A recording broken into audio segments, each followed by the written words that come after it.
I've kept something to myself nearly my entire life.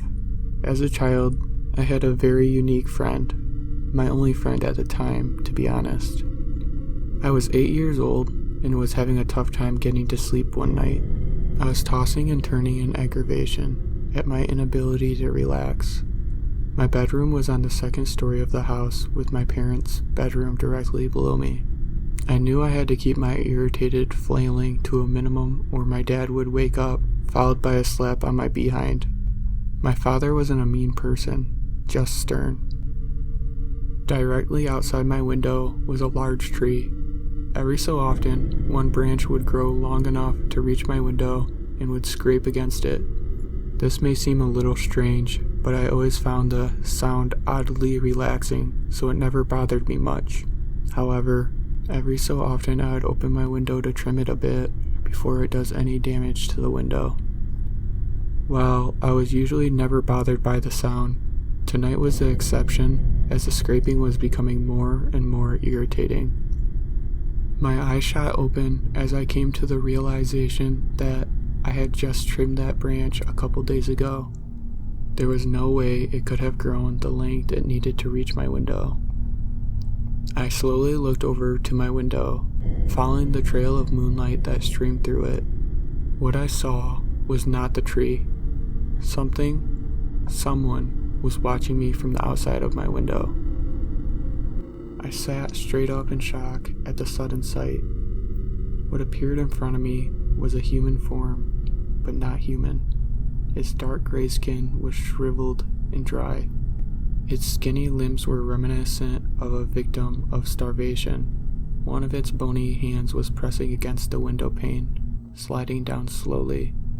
This was the scratching noise I was hearing. While my initial reaction was shock, I was not afraid in the least. As an adult right now, I cannot explain why I wasn't scared out of my mind to see the creatures like this staring at me from the outside, but I simply stared back. Its eyes were pure black as it continued its gaze. A smile began to form on its decayed-looking face. "Hello, child," it said in a low, raspy voice. "Hi," I replied with an inflection of a question. "Who are you? Why are you staring at me through my window?" I continued nervously. "I do not have a name, only a purpose," it answered while grinning wider. Its answer confused me, but I ignored my confusion and continued my questions to whatever the thing was. "Why are you here?" I asked. "To fulfill that purpose. I don't mean to frighten you, child. I mean you no harm. I was just curious." It replied in a way as to not fully answer my question. "How can I hear you through the glass? What are you?" I asked as I lifted myself off my bed. "I don't know what I am, just what I am meant to do," it said while tilting his head to the side.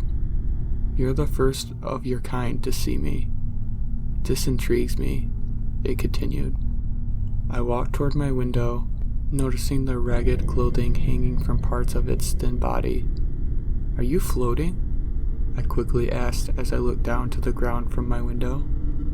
It smiled and let out a small laugh. It was seemingly amused by the interest in my childish wonder. "I like you," it said while continuing to grin at me. More and more questions popped in my head. As I opened my mouth to ask another, it put its shriveled hand up to stop me. "I must go now, young one. I have much to do, but may I have your permission to visit you again?" it asked while slowly hovering away. "Yes, please," I said excitedly. It didn't speak again and simply vanished around the corner of my house. I was transfixed while watching it float away. I didn't sleep a wink that night, as my adrenaline and thoughts of what just occurred made sure of that. Once morning arrived, I made my way down to the kitchen for a bowl of cereal. As I ate my breakfast at the kitchen table, I heard a siren in the distance. Finding nothing out of the ordinary, I continued while reading the kitty jokes on the back of the cereal box. The wailing of the siren became louder and louder. I jumped up in excitement as I realized it was passing through my neighborhood. I ran to the front room window and peered through the blinds. After a few seconds, I spotted an ambulance coming down the road. I smiled in delight. As a child my age, I don't see things like this too often. I wish I hadn't. My smile turned to a look of confusion as the ambulance pulled in the front of my driveway. Stopping sounds were heard as my mother rushed down the stairs to run outside. I saw her frantically plead with the medics, pointing to our house. A terrible feeling went through me as I began to realize my father was still upstairs. I began to walk towards the stairs when the EMTs busted through the door, making their way in. I watched in horror as they carried my father out on a stretcher. He passed away in his sleep of a heart attack. He wasn't discovered until the morning by my mother. That day, my mother and I spent the whole day together, crying. My father was gone. I slept in my mother's room that night, not wanting to be alone. The events of that day put my new friend out of my mind. The next day, my mother asked me to take the rest of the week off from school, which as an 8-year-old, I had zero issues with. I decided to sleep in my own room from here on out. It wasn't long after I had fallen asleep. I heard a familiar scratching on my window. I came out of the grogginess slowly and looked toward the window. My friend was back with its palm flat against the window. "Oh, hello," I said while rubbing my eyes. "I came to visit you last night, but you were in your mother's room. Do you often do that?" It said, sounding as interested in me as I was in it. "No, I'm a big boy," I said with aggression. It tilted its head in confusion as I slowly looked towards the ground and began crying. "I am. My dad died last night. Neither of us wanted to be alone," I said slightly under my breath. It straightened its head up. If it had eyebrows, they would have been curled. "Does the death of another hurt you?" it inquired in a confusion tone. "He was my father," I yelled back. I immediately covered my mouth, knowing my mother could have heard me. My sudden outburst startled my friend as it jolted back at my reaction. I'm sorry. I didn't mean to yell," I softly said after a few seconds of silence. "I believe I understand, child," it said, trying to offer its condolences. "All people must move on when it's their time. Yesterday was your father's time." I could tell its cold words were an attempt to comfort me. I slowly looked back up to it. "Move on to where?" I asked with tears welled in my eyes. I don't know where. That's not for me to know. There is a void in which all souls move to when they die, but I do not know what's on the other side, nor intend to know," it replied, trying to explain the best it could. "How do you know that?" I asked in a confrontational tone. "Because, young one, it is my job to bring them there," it said in a more confident tone. I raised my eyebrows in confusion as I looked into its black eyes. My dozens upon dozens of questions from the previous night had narrowed down to one. "Did you take my father there the other night?" I asked. Several seconds went by as it pondered its reply. "Yes," it stated simply. "That's why I was here. It was his time, and I was here to collect him. I'm often curious about your kind, which is why I was looking in your room. I was not anticipating that you could see me, though. None do. Can we be friends?" I said, holding back my tears. Its frame straightened up as if motivated by my words. "Yes," it replied while wearing that same skinny smile. We talked through most of the night. My friend and I were trying to get the understanding of each other's existence. It had never spoken to a human before, and was equally as intrigued with me as I was with it. Monday morning, I decided to go back to school, at the soonest I could. I made my way to the library. I wanted to see if there had been any recorded documents similar to what I was experiencing. I didn't know where to look, so I asked the librarian, Excuse me? Do you have any books on I nervously looked away, suddenly embarrassed by my question. People that, take people's souls when they die? You mean like the Grim Reaper? She said with an amused smile. I shrugged my shoulders in confusion. She led me to a section with several books involving this Grim Reaper. I skimmed through them all, trying to dig up any info I could. The pictures in the books of what this Grim Reaper looked nothing like my friend. This iteration was more of a skeleton clothed in robes, while my friend was certainly dead-looking. It was not a skeleton. I checked out 3 of the books and made my way home. I anxiously awaited my friend's arrival to inform him on the research I'd done.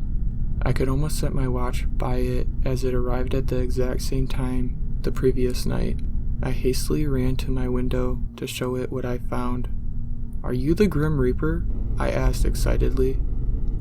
After a look of confusion and a brief pause, it replied, "I do not know this Grim Reaper you mention. This is the first I've heard of such a thing, although it does appear your people know something of us." "Us?" I replied, confused. It nodded its head. "There are many of us. I don't know how many, but just one of us could not possibly escort the amount of souls this realm produces." "Where did you come from?" I asked, now back to my confused state. "I don't know. I've always been here. I don't remember a time when I didn't exist," it replied, tilting its head once again. "Why do you take souls? Do you get paid?" I asked innocently. It let out a laugh, seemingly amused by my question. I too laughed with a grin at my own question. Its laugh turned to silence as it put its head down, as if to ponder my question. It slowly lifted its head to match its black eyes to mine. "I take souls because that's what I do. That's what I am. I can't explain further than that," it stated in a more firm tone. "Do you ever have that one thing in life that you wish you could forget?" I asked it a question that, to this day, I regret. The knowledge of what it gave me is terrifying, and the reason I've kept this a secret for so long. "Wait," I said in confusion. "I remember looking at my clock the night you took my father. It was around 10:30 p.m. My mom told me the doctor said my dad's heart attack started around 11 p.m. You visited me first. I thought you only come for them after they die. Did you know he was about to die?" It stared at me as if it wanted to tell me something, but it didn't know how. After a long, quiet pause, it replied, "Yes, I knew your father was going to die." It said it in a sad tone, as if it didn't want me to hear the words. Why didn't you warn me?" I asked with a glare. Another quiet pause filled the air. "Can you see into the future? Do you know when I'm going to die?" I pleaded. "No, child, I cannot see into the future. When it is someone's time, we have to end their time here," it answered begrudgingly. A shocking realization came over me. My eyes widened as I looked deep into its dark, cold eyes. "Did you kill my father?" I asked as I stared straight ahead. It stared at me for a brief moment of quietness. "Yes, that's how we extract them from their physical form. They must be killed when it is their time," it said, knowing his words would bring me pain. "Why didn't you let him die first?" I yelled in frustration as I began regretting naming this thing my friend. "Young one," it pleaded with me. "That's not how it works." My look of anger quickly morphed into a look of confusion. It continued, "When left alone, humans are inherently immortal. They cannot die on their own. Their bodies will shrivel and weaken. They will only know pain and suffering as their own form betrays them. It is my job to free them of this and bring them to a new place, void of such suffering." I stared in disbelief as it described a reality I was not prepared for. My mouth hung open in shock at what I just heard. Your kind suffer from disease and viruses, but you will never succumb to the disease. You will never die from the virus. It's me, it's us, that end it for you when your body is at its breaking point. Your father's heart attack would not have killed him, but his body would never be recovered. It was his time. It continued to explain as I plopped on the floor at the sudden realization. My friend and I continued to remain friends through my adulthood. I lived my entire life with this knowledge, and it's been nothing less than torture. I don't blame my friend though. It did not know what kind of pain I would endure. The term, ignorance is bliss, couldn't have more meaning for me. I'm writing this from my hospital bed. I can feel the cancer inside my body has reached the point of no return. It is soon, also, my time. I wonder, will my friend be here to meet me one last time?